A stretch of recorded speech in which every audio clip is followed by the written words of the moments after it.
Picture this: Ireland, the late 19th century. A time of folklore and superstitions, where tales of the fae folk and changelings were as common as the rolling green hills. This was an era when the mystical and the mundane coexisted, woven into the very fabric of everyday life. The Irish people of this time lived in a world where the supernatural was as real and palpable as the peat beneath their feet. These beliefs were not merely idle tales to pass the time on long winter nights. Instead, they were essential components of the cultural and social context of the time. The Irish of the 19th century lived in a world where the line between the natural and the supernatural was blurred, where the fantastic and the ordinary were intertwined. In this society, the fae folk were not the benign, whimsical creatures of contemporary children's tales. They were powerful, unpredictable beings, feared and respected in equal measure. If you have not seen our video on the story of the Tuatha De Danann and how the fae folk came to be in Irish legend, check it out after this video. It will provide some interesting background and context. Stories of changelings, which were fae folk substituted for human infants, were told with a shiver of dread and a glance over the shoulder. These tales served as cautionary reminders of the capricious nature of the fae folk and the dangers of invoking their wrath. These beliefs were not confined to the uneducated or the rural poor. They permeated all levels of society, from the humblest peasant to the most learned scholar. Even the clergy, who preached the doctrines of Christianity from the pulpit, could not entirely escape the influence of these ancient superstitions. For example, many of the ancient healing wells and sacred sites were incorporated into the Christian beliefs of Ireland, and were adapted by Christian saints, in the case of the former, for example, St. Juan's Well, or had churches built on them in the case of the latter. They were an integral part of the Irish identity, a testament to the enduring power of folklore and the human imagination. In this mystical landscape, we find our protagonist, a young woman named Bridget Cleary. Her story, a true story, is as shocking as it is tragic and is deeply rooted in this world of folklore and superstition. It is a tale that reveals the dark underbelly of these beliefs and the horrifying consequences when they are taken to their extreme. But to truly understand her fate, we must first explore the world she lived in, a world where the fae folk danced in the moonlight and changelings lurked in the shadows of the cradle. Born in the heart of Ireland, Bridget's story is one that intertwines the threads of reality with the captivating world of Irish folklore. Bridget was no ordinary woman of her time, and her life was far from the typical narrative of a 19th century Irish woman. She was a self-employed dressmaker, a craft that allowed her to carve out her own niche in society, providing her with an independence that was rare for women in that era. It was this trade that not only brought her economic freedom but also respect within her community. Her marriage to Michael Cleary, a cooper by trade, was seemingly ordinary for the time. Yet beneath the surface of their union, there were subtle nuances that hinted at the unconventional nature of Bridget. She was known for her strong-willed personality, a trait that often clashed with the societal expectations of women during that period. Bridget's story is not merely a tale of an independent woman in a time where such a trait was not often celebrated. Bridget's life was deeply intertwined with the beliefs and superstitions of her time, her existence dancing on the thin line between reality and the mystical world of the fae folk. Despite her independent spirit, Bridget lived in a society deeply rooted in tradition and superstition. It was a time and place where the whisper of the fae folk was more than just a bedtime story. It was a belief system that governed lives, influenced decisions, and fueled fears. Little did Bridget know that her life was about to take a dark and eerie turn. In March 1895, Bridget was out delivering some eggs and hoping to get payment owed from her uncle, and caught a cold that possibly developed into tuberculosis on her 2-mile trek home. Over the next week, Bridget's condition worsened, yet the doctor, a drunk, refused to come, while the priest stayed just 20 minutes and merely gave Bridget the last rites. Soon, Michael Cleary and Bridget's uncle, Jack Dunn, a folklorist, well-versed in herb lore, began to circulate the story that Bridget had been taken by the fae folk, and the woman in the bed was a changeling. Some herbal cures were prescribed and forced down Bridget's throat. She was also manhandled and held over the fire on Thursday, March 15th, while being repeatedly asked if she was indeed Bridget or a changeling. Several family members assisted, and neighbors were present the evening before her death. Several more tests were conducted by her male relatives to see if she was truly Bridget, including throwing urine and chicken droppings on her. As Bridget's condition worsened, her husband, Michael Cleary, grew increasingly distressed. He became convinced that the woman lying in their bed was not his wife, but a changeling, a creature left by the Fae folk in Bridget's place, with Bridget herself having been carted off to the world of the Fae for nefarious purposes. In the rich tapestry of Irish folklore, the belief in changelings was widespread. These were usually Fae children, but sometimes they were elderly Fae folk who were left in place of a human stolen away to the Fae realm. The stolen humans were believed to be used as servants, or for the Fae to harness their youth and vitality.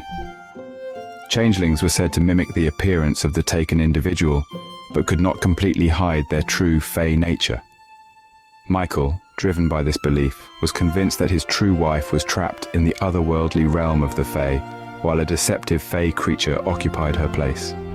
The only way to retrieve the real Bridget, they believed, was to finally force the changeling out through a trial by fire.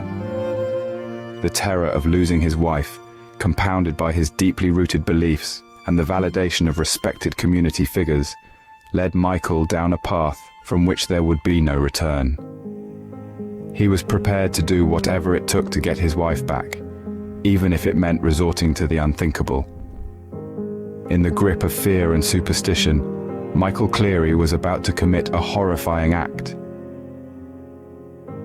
The morning following the administration of the herbal cures and various Fae tests, Bridget appeared to recover and was up, dressed and out of bed the following evening when neighbors came at her request to verify that she was better and not a changeling after all. When the neighbors left, seemingly still not convinced that she was truly his wife, Michael Cleary tried to force Bridget to eat 3 pieces of bread before he would give her a cup of tea. She ate 2 and insisted on the tea. He waved a burning stick in her face, causing her clothing to catch fire. She passed out, and he threw paraffin oil on what he believed to be a changeling and burned her to death, all the while screaming that she wasn't his wife, that his wife would appear riding on a white horse at a ruined hill fort the following evening. Brandishing a kitchen knife at her brothers, he forced one of them to help him carry her to a shallow grave. Shortly afterwards, it was reported to their local priest that young Bridget Cleary, who was known to have been ill, had been burned to death by family members, including her husband, in a case of fairy exorcism. The priest, in turn, went to the police, who found Bridget's charred body and arrested 9 family members, neighbors, and friends in connection with the incident. A vibrant and free-spirited woman was transformed into a charred, lifeless husk. Thus, Bridget Cleary's life was tragically extinguished, her story serving as a chilling reminder of the peril of unchecked beliefs and the depths fear can drive us to. In the aftermath of Bridget's death, the Cleary case sent tremors through Ireland and beyond. The trial that followed was a spectacle woven with intrigue and horror, a disturbing clash between old-world superstitions and the encroaching modern era. Bridget's husband, Michael Cleary, along with others implicated, faced murder charges, the courtroom serving as a stark reminder that the supernatural beliefs culminating in Bridget's death held no sway in the eyes of the law. The verdicts were diverse, with Michael Cleary convicted of manslaughter, not murder, Guilty. and sentenced to 15 years. I would never have killed my wife. I loved her, but that thing was not my wife. It was a changeling, I tell you. Other family members and neighbors who played part in the chilling incident received sentences ranging from 5 to 12 years, their terms reflecting their varying degrees of participation in the act. Public reaction to the trial oscillated between shock and disbelief, the sheer ruthlessness of Bridget's murder in the name of superstition shaking many to their core. This case did not merely expose the gulf between urban and rural Ireland, between the educated and the superstitious, it also had profound political implications. The Cleary case was a public relations nightmare for Ireland, tarnishing the nation's image on an international scale. The United Kingdom, of which Ireland was a part in the late 19th century, was amid the Victorian era, an epoch of significant advancement and enlightenment. The burning of a witch during such times was a jarring contradiction, a stark reminder of the darkness lurking beneath the surface of progress. Moreover, Bridget Cleary's murder negatively affected the chances for Ireland to achieve home rule. It laid bare the social and cultural divide in the country, counteracting the political movement that aimed to gain self-government. The barbaric act of burning a witch was abused by many in British power to say that Ireland was not ready to govern itself, and they used this incident as an excuse to continue their centuries-old, illegal, and heavily resisted occupation of Ireland. Additionally, the case exposed the tensions between traditional Irish culture and the forces of modernization. It underscored the urgent need for education to be made more freely available to the wider public and for social reforms, particularly in the rural parts of Ireland. In the years following the trial, the Cleary case became a potent symbol of the collision between superstition and rationality, between the old ways and the new. The memory of Bridget Cleary's tragic end served as a grim admonition of the perils of superstition. Her narrative, forever inscribed in the chronicles of history, continues to reverberate, a chilling testament to the devastating toll of ignorance and fear. The tale of Bridget Cleary has transcended time, finding a place in literature, movies, television, and popular culture. Her tragic story, steeped in mysticism and tragedy, continues to captivate audiences, serving as a rich source of inspiration for artists and writers alike. In the realm of literature, Angela Bourke's book, The Burning of Bridget Cleary, offers a meticulous exploration of the case. Bourke delves deep into the social and political nuances of the time, painting a vivid picture of the societal pressures and superstitions that led to Cleary's untimely death. The book not only recounts the events, but also examines the broader implications of gender, power, and superstition in rural Ireland. On the silver screen, the story of Bridget Cleary has been used as a plot device in several films. One such example is the 2008 horror film, The Daisy Chain, where her tale is used as the foundation for a spine-chilling narrative about a supposed changeling child. Television hasn't been immune to the allure of Cleary's story either. The popular drama series, Supernatural, features an episode titled The Curious Case of Dean Winchester.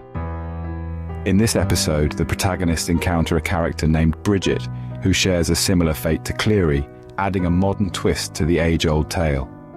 Furthermore, Cleary's story has been used as a cautionary tale in popular culture. It serves as a stark reminder of the dangers of fear and superstition when left unchecked. Her tale has become a symbol of the tragic consequences of societal pressure and ignorance. In the academic sphere, the case of Bridget Cleary is often discussed in the context of Irish folklore and gender studies. Her story provides a poignant example of the interplay between cultural beliefs and gender dynamics, sparking intriguing debates and discussions. In essence, the story of Bridget Cleary has left a lasting mark on popular culture, offering a rich tapestry of themes for artists, writers, and scholars to delve into. As we momentarily distance ourselves from the haunting saga of Bridget Cleary, we find it urgent to delve into the underlying meanings of her story. This chilling narrative, deeply rooted in superstition and folklore, underscores the impact such beliefs can have on society and individuals. The heartbreaking story of Bridget Cleary is an indictment of the damaging potential of fear of the unknown, of the supernatural, and of the irrational. This fear drove a seemingly loving husband, a devoted family, and kind-hearted neighbors to perpetrate an unimaginable act. However, within this gloom, a symbol of resistance and bravery arose: Bridget Cleary. Even in her final moments, she refused to bow down to the irrational fear of being a changeling. Amidst the terror, Bridget stood firm, her unflinching bravery apparent in the face of such horror that surrounded her. Her steadfast resistance in a situation fraught with terror paints a picture of resilience against illogical fears and superstitions. The story of Bridget isn't merely a haunting tale of a woman tragically ensnared in the web of superstition and fear, but an empowering narrative of resilience, courage, and defiance. Her defiant stance serves as a poignant reminder of need to confront such irrational fears. One can't help but wonder if this gruesome incident could have been averted had the people of that era questioned the deeply ingrained superstitions. Could a voice of reason have rescued Bridget Cleary from her ghastly end? It is speculative, but worth pondering nonetheless.